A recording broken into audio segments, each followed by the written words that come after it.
This is Dolani TV, ladies and gentlemen. Welcome back to another edition of Edmonton Oilers discussion here on the channel. And today, after, what was a long weekend of speculation, we've got ourselves finally some Oilers news we can sink our teeth into and look at this team going forward to next season. This is actual, tangible stuff we can look at and see this team's either improving, not improving, or somehow staying the same. A shadow member of the Old Boys Club, I guess you could say. He's been around a long time. Dwayne Sutter has been fired by the Edmonton Oilers. Obviously, one of the first big moves Ken Holland makes as GM and president of hockey operations with full autonomy. This is the first big move that Ken Holland has made. Obviously, you can point to the Craig McTavish move. What hand did he have in that? You can debate that for months. But this is the first direct axe coming down, chopping a job that Ken Holland has done. And this is, a sign that maybe Bob Nicholson is going to relax and get the heck out of the operations, not let the whole Old Boys Club mantra influence Ken Holland and get the job done. The reason I say that is because under Nicholson, guess who got promoted to VP of, head of scouting? Yeah, head of pro scouting, VP of player personnel. Sorry, I didn't have the full title on hand.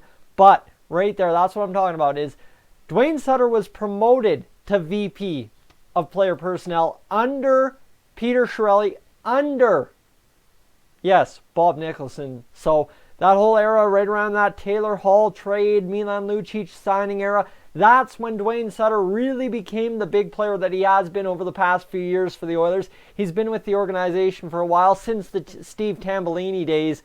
And I mean, you can sit here and debate what Dwayne Sutter had to effect of this roster, but you look at what the Edmonton Journal points out about him. This is where it gets really interesting.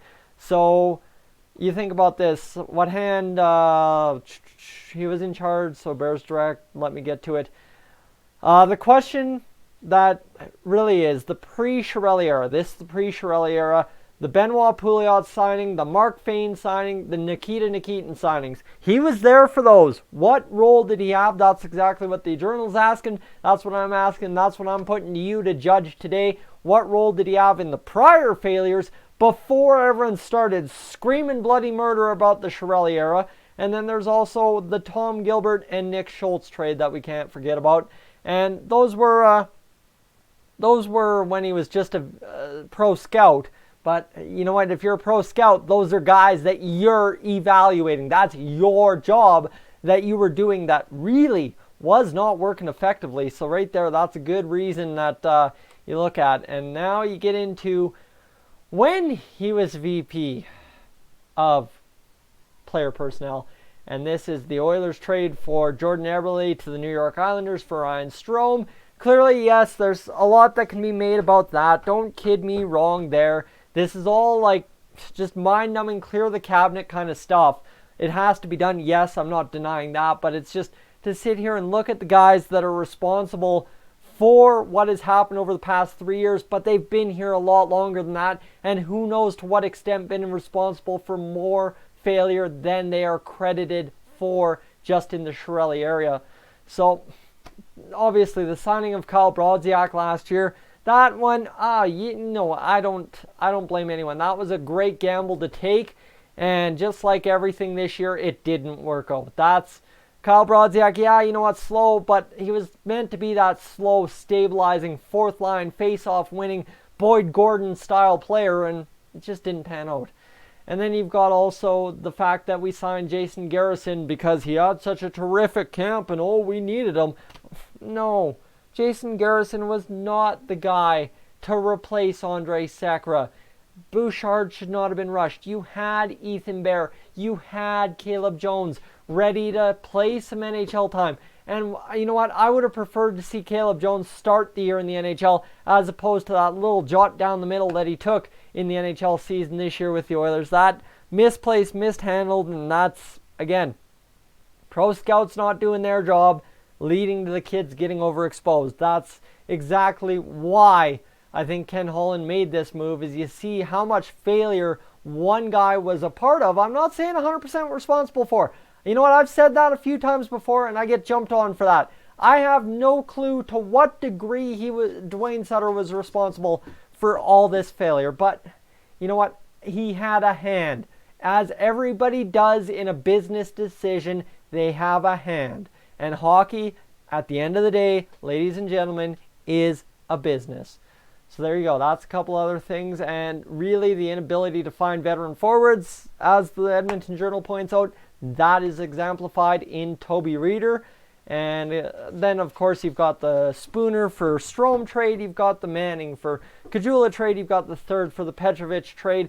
This guy was the VP of player personnel when those moves were made. If you want to blame Ken Hitchcock as the sounding board, which I have seen a couple times on Twitter already, no. This guy is your guy to blame when it comes down to this.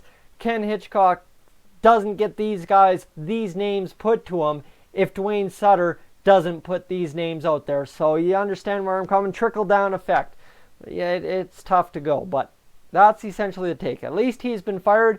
We move on. Ken Holland starts making moves. Bold move number one. Other news items of the day. Obviously, there is the one other news item in the Logan Day signing that we'll get to. Zap, get over here, please. Quit scratching on the door. Really sick of that. You want in here, you're going to be in here. You don't have a choice.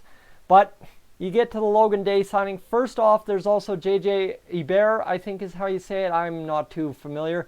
Obviously, being a guy on YouTube, you don't work too closely with the media relations guy or PR guy for the Edmonton Oilers. So pardon me if I got the pronunciation of his name wrong.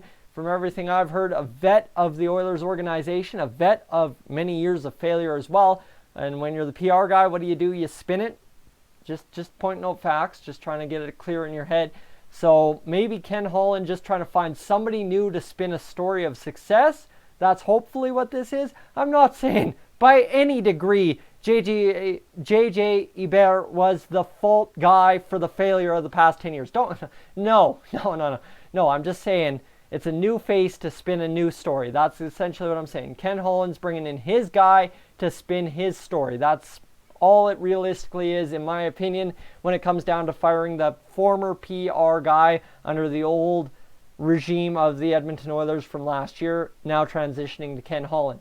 Now we get into Logan Day, and this is where it gets really exciting. Logan Day, a guy that now gets to join the Edmonton Oilers, had a fantastic year in the AHL, and this is exactly what I am really hoping for moving forward to the Oilers, is bringing in guys. Bring guys in on AHL contracts. Allow the Bakersfield Condors some ability to do things for themselves that'll work out for you in the long run. And that's exactly what Logan Day is. I mean, I believe the story is he went to camp with the Oilers, got an AHL contract out of the Bakersfield Condors, and 24 years old. This kid's not young by any means, but hey, Joel Person's not young by any means either.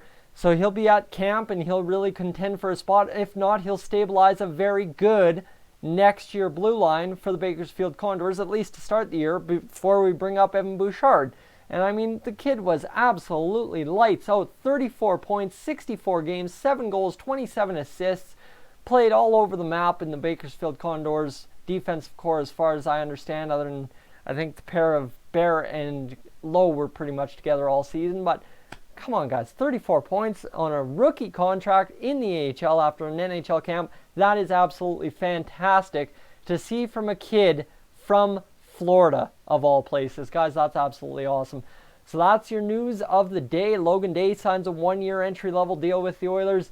Dwayne Sutter fired as VP of Player Personnel. Thank goodness. And then you've, of course, got the PR guy, JJ Hebert, going out the door to allow Ken Holland more control over the story that gets told this upcoming this off season, the upcoming season, and all that. Guys, I'm Tyson, this Stolany TV. Of course, let me know your thoughts on everything down below in the comments section.